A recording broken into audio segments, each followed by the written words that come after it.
ಅದು ಒಂದು. ಅತಿಥಿ ಶಿಕ್ಷಕರಿಗೆ ಅಧ್ಯಕ್ಷರೇ ದಯಮಾಡಿ 12,000 ಸ್ಯಾಲರಿ ಕೊಡ್ಲತ್ತೀರ ಅವರಿಗೆ.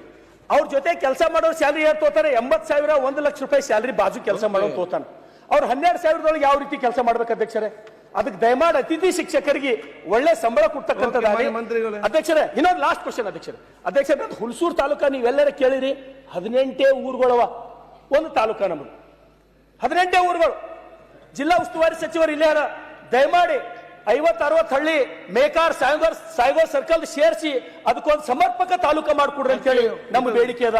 ಅದ್ರ ಜೊತೆಗೆ ಅಧ್ಯಕ್ಷರೇ ಸಚಿವರೇ 7 ಸ್ಕೂಲ್ಗಳೊಳಗ ಶಿಕ್ಷಕರು ರಿಟೈರ್ಡ್ ಆಗ್ಯಾರ, ಶಿಕ್ಷಕರು ಸತ್ತಾರ, ಅಲ್ಲಿ ಶಿಕ್ಷಕರಿಗೆ ತುಂಬತಕ್ಕಂಥದ್ದಾಗ್ತಾ ಇಲ್ಲ. 11,000 ಶಿಕ್ಷಕರು ಕರೆದ್ರೆ ನೀವು ಧನ್ಯವಾದ ಹೇಳ್ತೀನಿ ನಾವು. ಆದ್ರೆ ಅಲ್ಲಿ ತನಕ ಅದ್ರ ಪರಿಸ್ಥಿತಿ ಏನು? ಇವತ್ತಿಗೆ ಬಸವ ಕಲ್ಯಾಣದ ಸಚಿವರೇ ಏಕೋಪಾಧ್ಯಾಯ ಶಾಲೆಗಳು ನಮ್ಮ ಕಡೆ, ಒಂದು ಶಾಲೆದಾಗ ಒಬ್ಬನೇ ಮಾಸ್ತರ್, ನಂಬಲ್ಲಿ ಒಂದು ಸ್ಕೂಲ್ದೊಳಗೆ ಒಬ್ಬನೇ ಟೀಚರ್, ಏಕೋಪಾಧ್ಯಾಯ ಶಾಲೆಗಳು. ದಯಮಾಡಿ ಆದಷ್ಟು ಜಲ್ದಿ ಈ ಸಮಸ್ಯೆಗಳು ತಾವು ಬಗೆಹರಿಸಬೇಕಂತ ಹೇಳಿ ತಮ್ಮ ವಿನಂತಿ ಮಾಡ್ತೀನಿ. ತಾವು ಒಳ್ಳೆ ಕೆಲಸ ಮಾಡ್ಲತ್ತೀರಿ, ನನ್ನ ಗೌರವದ ನಿಮ್ಮ ಬಗ್ಗೆ.